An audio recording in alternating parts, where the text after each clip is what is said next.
Assalamualaikum warahmatullahi wabarakatuh. Wargi YouTube dina channel Mang Dina Mara. Kumaha wargi sadayana daramang danget ieu. Pamugi bae serehatnya wargi, utawi nama sehat jasmanina, sehat rohanina, digambrikeun rezekina, oge ditebihkeun balaina, aya dina lindungan, atanapi panang tayungan Allah Subhanahu wa taala. Amin ya rabbal alamin. Eta bisa dipihara kusim kuring siang kalian amin. Wargi bawa istri pameget demi karesep kana dongeng Sunda. Sahabai di mana bae alamatna. Bawa anu caket anu tebihna. Anu jeung ngantos-ngantos serius sikulup karangan geliksa dinten ieu bagian anu ka-55 wargi. Hanca urang kantunda bagian anu ka-54 urang masih nyarioskeun obrolan antawis Mang Daryo atuh Aki Suya nyamargi oge sareng sikulup teu kantun Pak RT. Kumaha jeung naik carita mangga urang ngadangkeun eta tanggal landung pang beberah mana. Pak RT ayeuna mah kieu we atuh. Sagarupi perkara mangga nyangakeun ka Pak RT. Abdi mah nampi parentah we. Sakitu tah. Cik Mang Daryo harita ngajawab pondok pisan. Atuh Pak RT rada ngahuleung tapi tungtung namanya Pak RT seuri pok nyarita deui. Aya kitu na eta Mang Daryo. Tapi teu naon lah ari kitu carana mah. Keun kuring urang atur ayeuna kieu Mang Daryo jang kulup teh rek tetep wae linggih di Bahondo tapi kulantaran urang teh geus pada apal kana kalakuan Bahondo.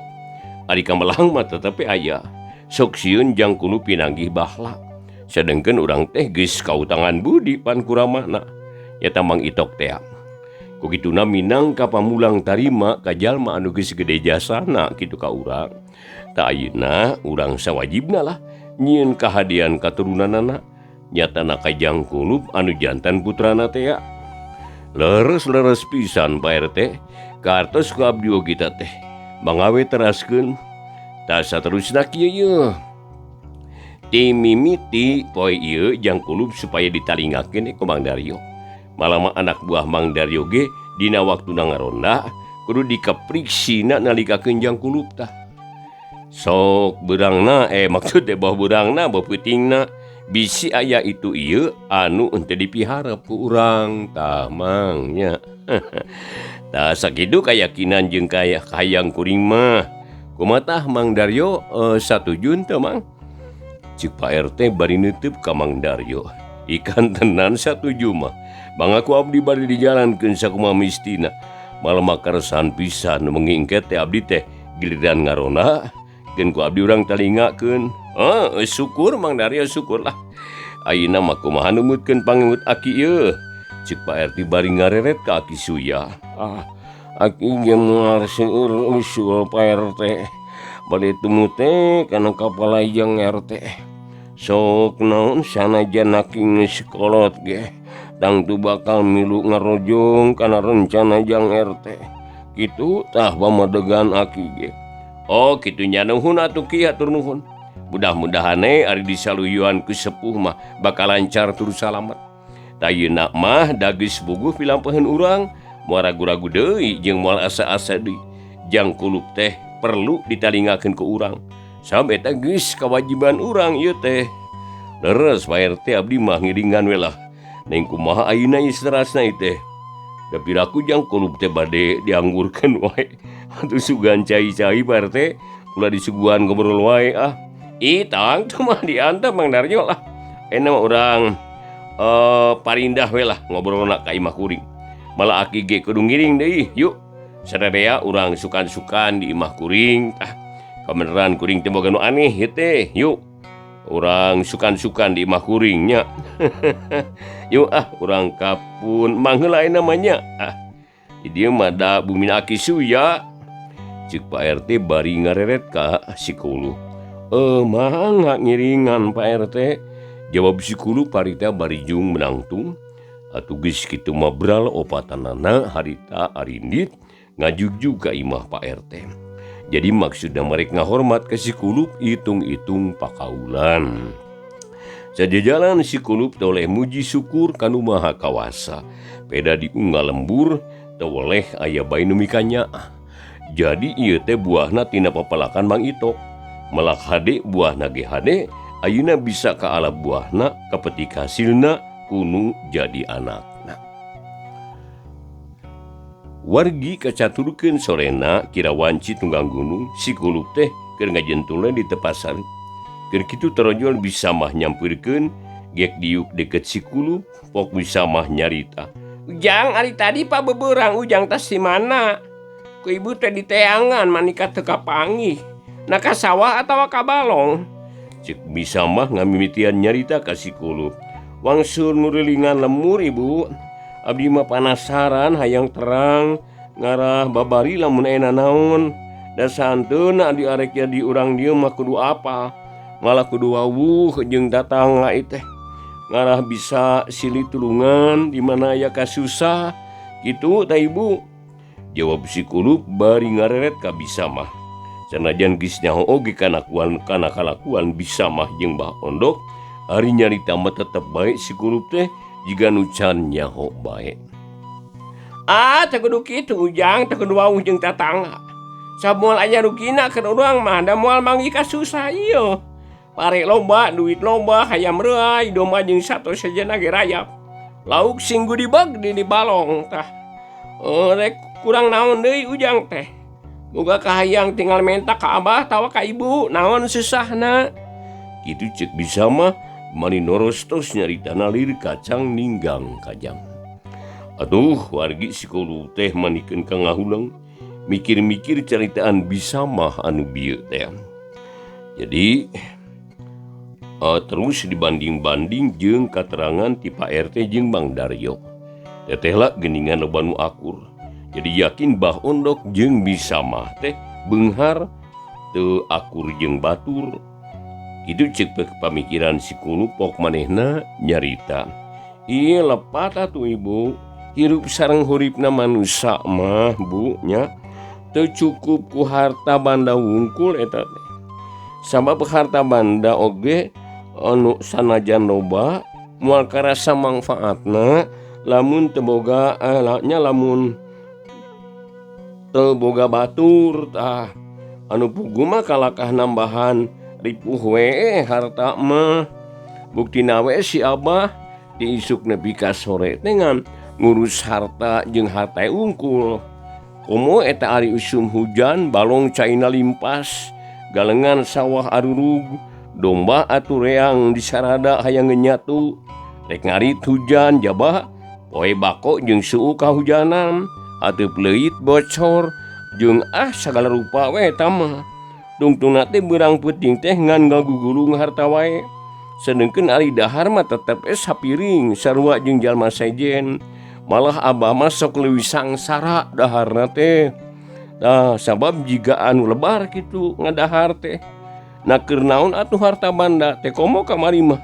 Si abah teh manika tipe polotot nyarekan heula. Peda nyamber anak hayam sasiki.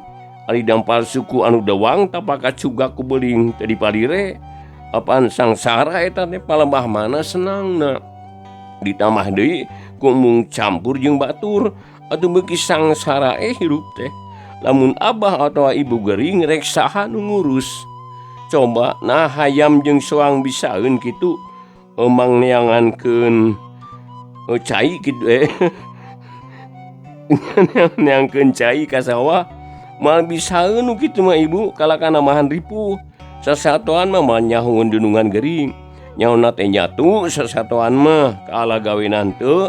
Jadi yakin sangsara sanajan loba harta ge ari teu wawuh jeung batur mah piraku ku ibu teu karasa.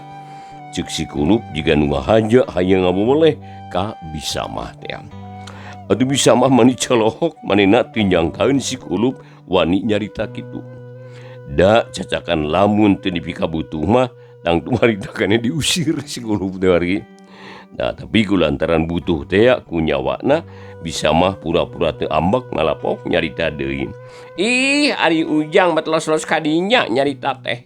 Eta mah lain urusan Ujang, eta mah pagawean abah jeung ibu. Ujang mah nyaho senangna ungkul. Jeung deui naon perluna wawuh jeung batur. Percuma dangan ukur ngadugikeun ungkul batur mah. hayang dibere, hayang dipikan nyaah, hayang dipisobat, ari gawe mumul.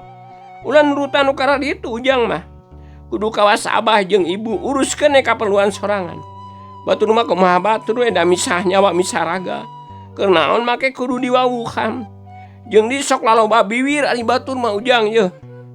Sabab ari kangaranan tatangga mah urang senang teh sirik. Urang sangsara nyurakan, nu matak antep ulah di deuketan.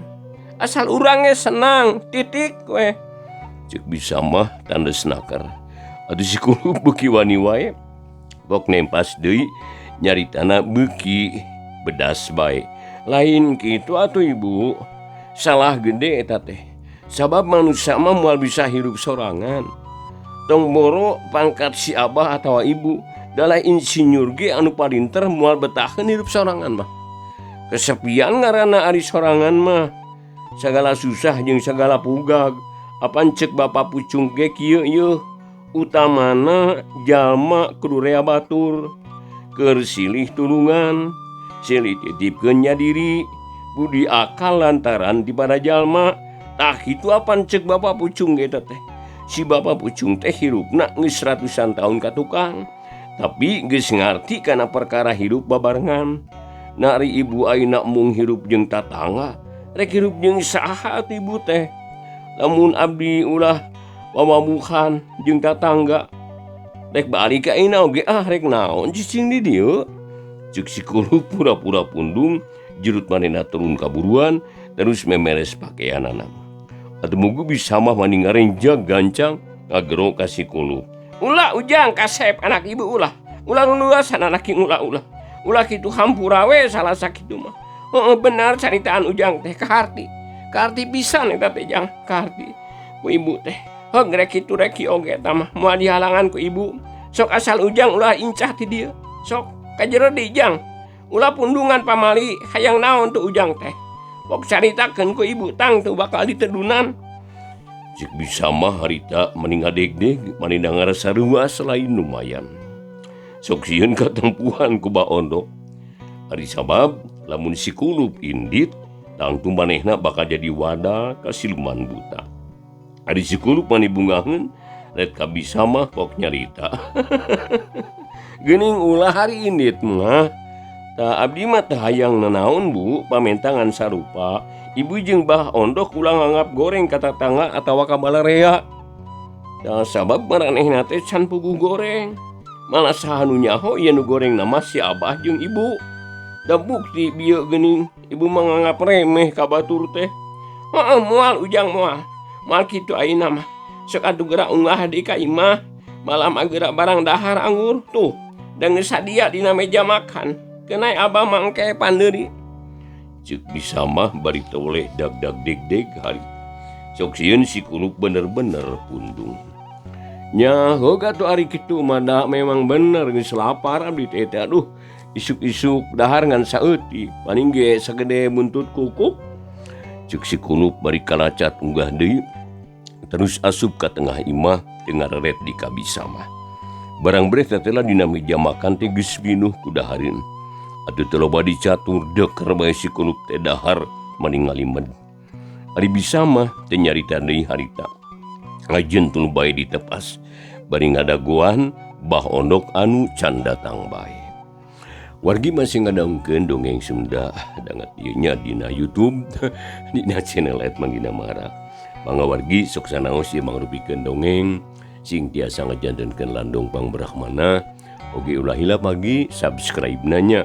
Atuh bunyi lonceng teras like and share na oge. Aturkeun nuhun ka wargi sadayana. Bangga ayeuna urang ngajingkeun di wargi. Ieu dongeng dikintunkeun kumkeun ka sadayana nu caket nu tebihna saha bae di mana bae alamatna. Mugi kahibur manah kadayan kabingahan. Ulang ngajingkeun wargi carios si Kulup bagian anu ka-55. Sabot si Kulup keur dahar kurunjung Bah Ondok datang. Cat unggah ka imah satagek diuk dina kursi hareupeun bisa mah pok nyarita. Sama kemana rijang Kulup eta? Cik Bah Ondok bari darat tererep. Ari bisa mah pok ngajawab. Aya di jero bah keur dahar manehna teh. Malila di oge beres geura da geus sila daharna teh. Lain abah kumaha geus beres? Naon beres teh sama naon? Terapuguh geuning maneh mah. I ari abah mah balet geuning. Eta teh ya geuning nu kamari. Oh, kumaha abah heula. Cicing maneh mah ulah geruh. Sagarupana ge ku abah geus diatur. Asal manehna we ngarti.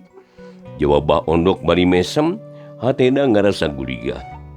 Peda hutang ka Prabu Anom Lokawisesa bakal tere lunas. Ari bisa mapok nyarita deui. Oh nya syukur atuh kuring mah kumaha abah we. Cek bisa mah bari ngareret ka tengah imah. Tekung silila trojo si Kulup nyamperkeun. Gek diuk gigireun Bah Ondok pok nyarita. Nyungkeun surutu abah. Ngeunah jigana telah muntas dahar ulud surutu. Ari abah meuli di mana atuh? Waya kieu kakara nolol geuning. Cek si Kulup bari neuteup ka Bah Ondok. Ari Bah Ondok pok harita ngajawab semu bunga. Tas nempo dulur abah anu gering ieu teh. Nyeta atulah ya we gogoda teh. Kagaragi calagur tas batu. Ayeuna katerap di panyakit tiris cenah. Cek Bah Ondok bari ku siwel ngaluarkeun serutu song dibikeun ka si Kulup. Adu gancang si Kulup nyokot sabatang. Terus diseungeut. Serbung udud surutu bangun anu kacidani matna wargi. Atuh panona mani peureum beunta. Sanggeus sabaraha kali nginyot pok nyarita. Tetelang ngeunah udud teh. Atur nuhun abah yeuh. Tapi sok nyungkeun 2 batang di keur engke meme sare lah. Cek si Kulup bari namprakeun deungeunna panona molohok ka Bah Ondok. Ih, sarakah geuning ujang meta. Biakeun ulah sabatang atuh lamun eta geus beak kakarangen tadi ka abah. Ulah salempang da loba surutu mah. Tapi tah ujangna ulah sarakah kitu sake beakeun ulah hiji. Tetela abah mah pinter kodek geuning. Ari ka abdi ngaras nyarek sarakah, sedengkeun abah sorangan sarakah ilmu ajub ngaranna kitu mah bah. Na ujang makin nyarita kitu. Sarakah palebah manana ari abah? Udah cek rasaan mah teu sarakah abah mah. Cek Bah Ondok rada reuaseun ngadenge caritaan si Kulup teh. Atina rada melangsok sieun si Kulup nyaho kana rasiah manehna. Ulah nanyakeun ka abdi bah. Moal hade lamun ku abdi disebutkeun hiji-hiji mah, disebutan hiji-hiji mah. Sabab loba teuing. Da ayeuna mah mending gerabikeun ka abdi tah surutu teh. Abah meuli deui we lah da loba duit ieu. Cek si Kulup bari namprakeun deui dampalingeunna. Atuh, harita Bah Ondok oge henteu loba carita deui. Song bae surutu teh dibikeun kabeh. Gancang ku si Kulup ditampanan. Terus diasupkeun kana sakuna pok nyarita deui. Nuhun abah, mangga teraskeun ngobrolna lah. Abdi mah rek kudu heula ieu, moal wakang ngilu ngobrol. Cek si Kulup bari terus nginyot deui surutuna. Asupna mani mulek minuhan tepas. Ari Bah Ondok harita bari ngahulung nempo kalakuan si Kulup. Tapi untung inget kan caritaan Agi Samad. Yen si Kulup mah bangor jeung matak ngalirkeun batur cenah. Atuh teu katutuluyan ngahuleungna. Pok Bah Ondok nyarita. Ieu geula jang Kulup ieu. Kitu deui ka maneh sama. Abah teh tas nempo dulur abah nu gering di Cipugar tanya. Tah ayeuna abah teh geus balik ieu teh, tapi lain balik pedang geus aya urusan. Ieu mah ngahajai balik heula rek ngabejaan ka maneh sama. Ari sabab dulur abah teh geuringna parna ieu teh. Samalah jiga nama ngan tinggal nunggu-nunggu dawuh bae. Da kulantaran kitu, ulah diisuk pagetokeun ayeuna keneh hayu urang ka ditu ngalongok. Jadi alah ampura ieu jeung batuk deui. Jadi kieu lah perkara di imah mah. Wayana tungguan ku Jang Kulup tah. Itu maksud abah teh. Kumaha tah Jang Kulup sanggup nungguan imah ieu. Cik Bah Ondok bari ngareret ka si Kulup. Gadenge caritaan Bah Ondok itu. Ate si Kulup rada curiga. Tapi kulantaran geus bulut rek neuleuman tak kahirupan Bah Ondok. Anu sabenerna si Kulup teu loba pikir pok ngajawab. Sanggup abah. Pirage nungguan imah naon esena. Asal tinggalan dahareuna sing loba surutu tambahan deui ngarah teu babari tunuh ari loba udud mah. Ceuk si Kulup tenang pisan jiga nu heueuh we manehna terek nurut kana kahayang Bah Ondok. Padahal hatena magregeteun. Keheul pisan ka Bah Ondok teh. Nyatana anu nyata-nyata nipu ka manehna. Nyaritana wae arek ngaku anak. Ari pek terek dipake wadah bikeun nukuran harta banda ka bangsa siluman. Ari Bah Ondok barang ngadenge caritaan si Kulup teh manibungaheun. Sabab ceuk hitunganana tangtu bakal hasil nu dimaksud. Syukur kasep syukur. Memang kudu kitu ari babakti ka kolot mah. Kudu nurut jeung kudu satya kan jadi bapa. Eta teh hiji tanda yen ujang teh budak bagur sarta nyaho kana tata krama. Perkara pamenta ujang ulah salempang tangtu abah bakal disadiakeun nya. Peke daguan heula ayeuna mah daguan abarek mani heula yeuh. Ari maneh sama gara beberes ka dinya jeung di kade poho baju handeutna abah sadiakeun bisi tinggalkeun tah. Ceuk Bah Ondok bari ngareret ka pamajikanana. Mangga abah kan ulah salempang ku kuring urang sadiakeun. Jawab bisa mah bari jeung nangtung leos ka tengah imah. Terus dituturkeun ku Bah Ondok. Duanana wargi harita gesat-gesut darangdan. Serta sesadiaan naon-naon anu dibutuhkeun. Ari Bah Ondok suka kamar paranti sasajen. Paledug ngukus sarta ngambat siluman buta hejo. Jiwa si Kulup disembakeun harita. Sabut Bah Ondok babak di siluman si Kulup pangajentul bae dina kursi bari udud. Pipikiran anak kumalayang kana lampahan anu geus kaliwat. Samalah harita oge beungeut bapana buruh breh narembongan deui. Malah sakabe obrolanana jeung Mang Itok basa di hiji guha teh kadengin deui ku si Kulup teh. Bekelila wargi ngalamuna beuki anteng. Tungtuna si Kulup poho kana kaayaan. Lalembutan anak kumalayang kaunggal tempat.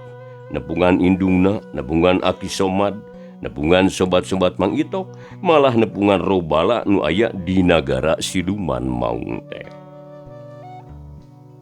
Wargi dina kayan kitu, hiu karita ieu angin mani ngagelebug dari pisan. Sorana ngaguru asa ka indit, si Kulup nu keur ngalamun mani ngarenjag. Malah mani ngagurubug tina awahing kureuwas bok ngomong sorangan. Nama ke aya angin teu puguh ieu teh. Tapi heran tatangkalan mah teh aya nu oyag. Moal salah di si Ondok ieu anu burung takeun nyambat siluman buta. Awas ya Ondok dibalikeun ku aing mah. Teteles sia teh lain manusia waras ya. Ma, Bapak Aki, cik abdi tulungan ieu. Muga-muga si buta hejo teh ulah ngaganggu ka abdi. Ceuk si Kulup nyaritana ditungtungan ku sasambat ka indung bapana. Samalah Aki Somad oge teu poho disambat. Teu lilales sora angin teh leungit. Jep kaayaan jempen deui si Kulup mani ngarahu siga anu capek. Esang tiis ngaradak nyorolok sakujur awak. Tapi manehna usaha satekah pola sangkan dirina bisa tenang. Atuh batina panteng ka Mang Itok oge kabilani anu jauh ti manehna. Si Kulup nerna mundut panang tayungan ka Allah Ta'ala.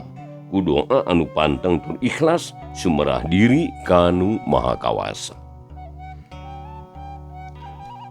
Heuleut sawatara waktu wargi kaayaan balik di kawas tadi. Talilat rojol Bah Ondok nyamperkeun ka si Kulup dituturkeun ku bisama anu mawa buntelan. Teuing naon eusina ari Bah Ondok mok nyarita. Jang, abah ayeuna rek inditnya. Sakali di abah rek ka mana? Umat ulah ninggalkeun imah bisi aya bangsatnya. Aduh, mangkaning barang-barang anu gede hargana teu kaburu diberesan ieu teh. Engko da percaya ka ujang ngan lamun sakira perlu mah engke peuting rek ngajurungan barudak ka dieu nya sina mapageun ujang. Ari dieu sina ditarunguan ku barudak lulur abah tati Cipugar. Teu sakitu nya ayeuna abah rek indit ieu. Ceuk Bah Ondok bari neuteup ka si Kulup. Atuh pok si Kulup ngajawab sorana tetep tenang jiga teu boga curiga. Mangga geura angkat bah, kenaelah abdi mah tinggalkeun di dieu. Daludeung sorangan oge. Abdi mah boro-boro di imah sanajan di leuweung ge moal sieun. Mangga bade angkat malah.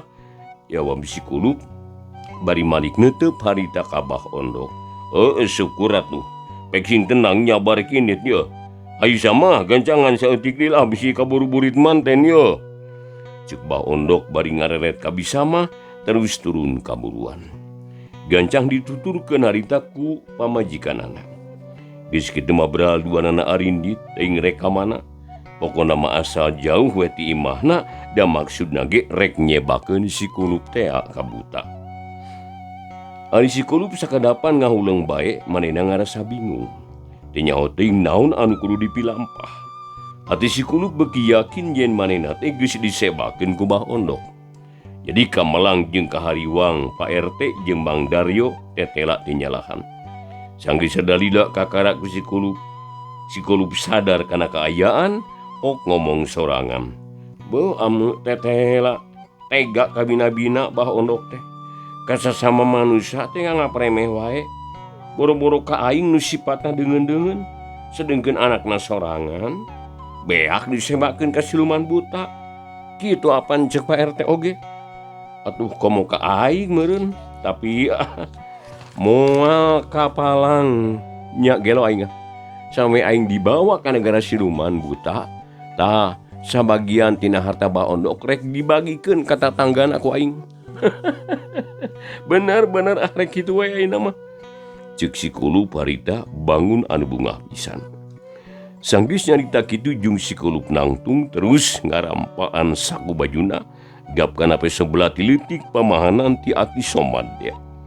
Kayaan tetep dibungkus ku sabutangan bodas nu kungsi kasiram ku Cipanon Bilani.